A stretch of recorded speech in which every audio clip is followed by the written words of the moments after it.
வணக்கம். கட்டுமானத்துறைனாலே தாமதம், இழுத்தடிப்புன்னு ஒரு பொதுவான பேச்சு இருக்கு இல்லையா?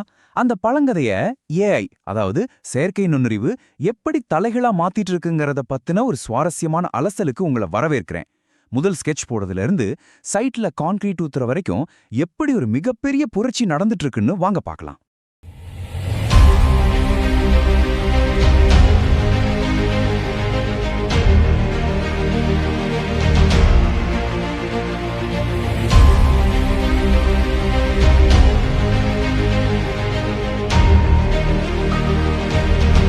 முதல்ல இந்த பிரம்மாண்டமான நம்பரை கொஞ்சம் கவனிங்க.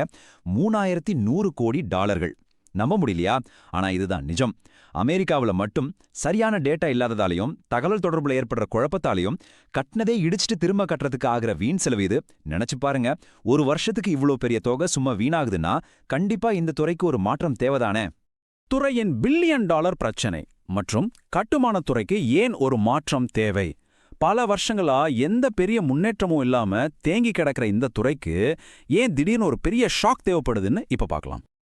அடுத்து பணித்தளத்தில் ஏஐ, அதாவது வரைபடங்கள் முதல் சென்சார்கள் வரை இந்த டெக்னாலஜி எப்படி கம்ப்யூட்டர் ஸ்கிரீனை விட்டு நேரா வேலை நடக்கிற இடத்துக்கே வருதுன்னு பார்ப்போம். இதுல என்ன ரொம்ப ஆச்சரியப்படுத்தின விஷயம், இது மிச்சப்படுத்துற நேரம்தான். முன்னாடியெல்லாம் கட்டுமானத்திற்கு முந்தைய ஆவணங்களை சரிபார்க்கவே 30லிருந்து 40 மணி நேரம் ஆகும். ஆனா இப்போ ஏஐ உதவியோட அதே வேலையை 1 மணி நேரத்துக்கும் குறைவான நேரத்துல முடிச்சிடலாம். சைட்ல ஒரு மண்வெட்டியை கூட எடுக்கிறதுக்கு முன்னாடியே என்னென்ன ரிஸ்க் வர வாய்ப்பு இருக்குன்னு 99% மேலான துல்லியத்தோட இந்த ஏஐ முன்கூட்டியே கண்டுபிடிச்சிடுது. எவ்வளோ பெரிய ரிலீஃப் இல்ல?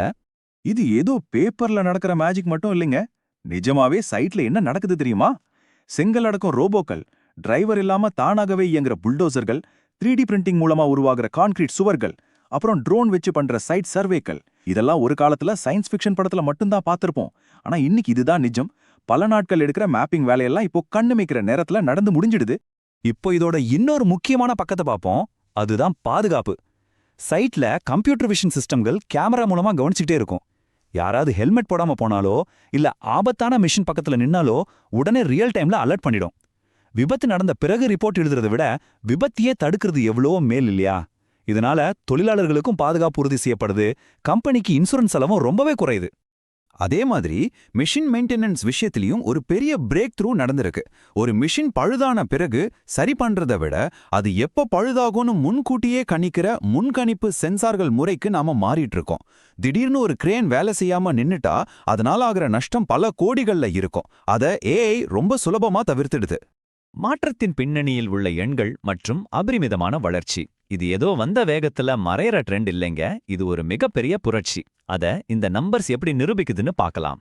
2023ல உலகளாவிய கட்டமான ஏஐ சந்தையோட மதிப்பு சுமார் 1.5 பில்லியன் டாலர்களா இருந்துச்சு. ஆனா 2030க்குள்ள இது 10 பில்லியன் டாலர்களை தாண்டுன்னு கணிச்சிருக்காங்க. யோசிச்சு பாருங்க, வேற எந்த துறையில இந்த அளவுக்கு ஒரு அசுர வளர்ச்சியை பார்க்க முடியும்? இந்த இண்டஸ்ட்ரியில இருக்கிற பெரிய பெரிய ஜாம்பவான்கள்லாம் என்ன பண்றாங்கன்னு தெரியுமா? அமெரிக்காவோட டாப் 400 ஒப்பந்ததாரர்கள் வெறும் 18 மாசத்துல அவங்களோட ஏஐ பயன்பாட்டை 3 மடங்கா அதிகரிச்சிருக்காங்க. இதுல இருந்து என்ன புரியுது? சந்தையில தங்களோட ஆதிக்கத்தை நிலைநிறுத்திக்க அவங்க எவ்வளவு வேகமா ஏஐ அரவணைக்கிறாங்கன்னு நல்லாவே தெரியுது. போன வருஷம் நடந்த ஒரு சர்வேல 44% நிறுவனங்கள் தான் ஏஐய பயன்படுத்துறதா சொல்லியிருந்தாங்க. ஆனா இப்போ 61% நிறுவனங்கள் ஏஐய பயன்படுத்துறாங்க, இல்லன்னா அதுல முதலீடு செஞ்சிருக்காங்க.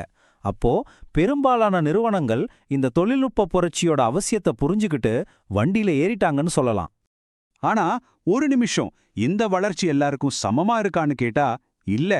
73% பெரிய நிறுவனங்கள் ஏஐய தீவிரமா பயன்படுத்தும் போது வெறும் 41% சிறிய நிறுவனங்கள் தான் அதை தொட்டு பார்த்திருக்கிறாங்க. பெரிய கார்ப்பரேட்டுகளுக்கும் சின்ன சின்ன நிறுவனங்களுக்கும் இடையில ஒரு மிகப்பெரிய டிஜிட்டல் இடைவெளி உருவாயிட்டு வர்றத இது ரொம்ப தெளிவா காட்டுது. ஏஐ பயன்பாட்டிற்கான தடைகள் மற்றும் இதிலுள்ள சிக்கல். இவ்வளோ பெரிய ஹைப் இருந்தாலும் ஒரு நிறுவனம் முழுமையா ஏஐ பயன்படுத்துறதுங்கிறது இன்னும் 1%க்கும் குறைவான கம்பெனிகள்ல தான் சாத்தியமா இருக்கு. ஏன் இந்த தயக்கம்? பிரச்சனைக்கான ஆணிவேரே இதுதாங்க. முறைப்படுத்தப்படாத தரவுகள், அதாவது மெஸ்ஸி டேட்டா. ஏஐக்கு நாம எவ்வளவு துல்லியமான டேட்டாவை தர்றோமோ அந்த அளவுக்கு அது சிறப்பா வேலை செய்யும். ஆனா கட்டுமானத்துறையில் என்ன நடக்குது? தகவல்கள் பாதி ஸ்ப்ரெட்ஷீட்ல இருக்கும், பாதி பிடிஎஃப்ல இருக்கும், மீதி பழைய பேப்பர்ல தூசு படிஞ்சு கிடக்கும். இந்த தரவுகள் எல்லாம் ஒன்னு சேர்க்கறது ஒரு சாதாரண விஷயமே இல்ல. இது மட்டும் இல்லாம ஏற்கனவே அவங்க யூஸ் பண்ணிட்டு இருக்கிற ERP சிஸ்டம்ஸோட இந்த புது AI இணக்கிறது ஒரு பெரிய தலைவலி. அதுக்கப்புறம் இதை ஆபரேட் பண்ண போதுமான பயிற்சி பெற்ற ஆட்கள் இல்ல. அதோட சின்ன நிறுவனங்களுக்கு இதுல முதலீடு செஞ்சா நமக்கு என்ன லாபம் கிடைக்கும் அப்படிங்கிற தெளிவு இன்னும் முழுமையா வரல. இந்த தடவை பாருங்களேன், உலக அளவுல 45% நிறுவனங்கள் தாங்கள் இன்னும் எந்த ஒரு AI தொழில்நுட்பத்தையும் பயன்படுத்தவே ஆரம்பிக்கலன்னு சொல்றாங்க. மாற்றம் வேகமா நடந்துட்டு இருந்தாலும் இந்த புரட்சி இன்னும் முழுமையடைய நிறைய தூரம் பயணிக்க வேண்டி இருக்குங்கிறது தான் நிதர்சனமான உண்மை. கட்டிடக்கலையின் எதிர்காலம் மற்றும் அடுத்து என்ன? சரி, வருங்காலத்துல இந்த துறை எதை நோக்கி போக போகுதுன்னு பார்க்கலாம். AI இப்போ வெறும் அட்மின் வேலைகளை மட்டும் பார்க்கல, லாஜிஸ்டிக்ஸ், டிசைனிங்னு எல்லா இடத்துலயும் ஆழமா வேரூண்டிடுச்சு. இதனால என்ன ஆகுதுன்னா, ஆரம்பத்திலே இந்த தொழில்நுட்பத்தை பயன்படுத்த தொடங்குனவங்களுக்கும் இன்னும் கொஞ்ச நாள் வெயிட் பண்ணி பார்ப்போன்னு காத்திருக்கிறவங்களுக்குமான இடைவெளி வேகமா அதிகமாயிட்டே போகுது. ரொம்ப நாள் காத்திருந்தா அவங்க ரேஸை விட்டே வெளியில போக வேண்டிய நிலைமை வரலாம். இறுதியா உங்களுக்கு ஒரு சிந்தனைய தூண்டுற மாதிரியான கேள்வியோட இந்த அலசலை நான் முடிக்கிறேன். அடுத்த 10 ஆண்டுகளை நோக்கி நாம நகர்ந்துட்டு இருக்கோம். இப்ப சொல்லுங்க, இந்த கட்டுமான துறையில AI பயன்படுத்துறது ஒரு ஆடம்பரமா இல்ல மார்க்கெட்ல நிலைத்து நிற்க தேவையான ஒரு கட்டாயமா? கொஞ்சம் சிந்திச்சு பாருங்க. இந்த அலசல் உங்களுக்கு பல புதிய விஷயங்களை கத்துக் கொடுத்திருக்கும்னு நம்புறேன். மீண்டும் சந்திப்போம்.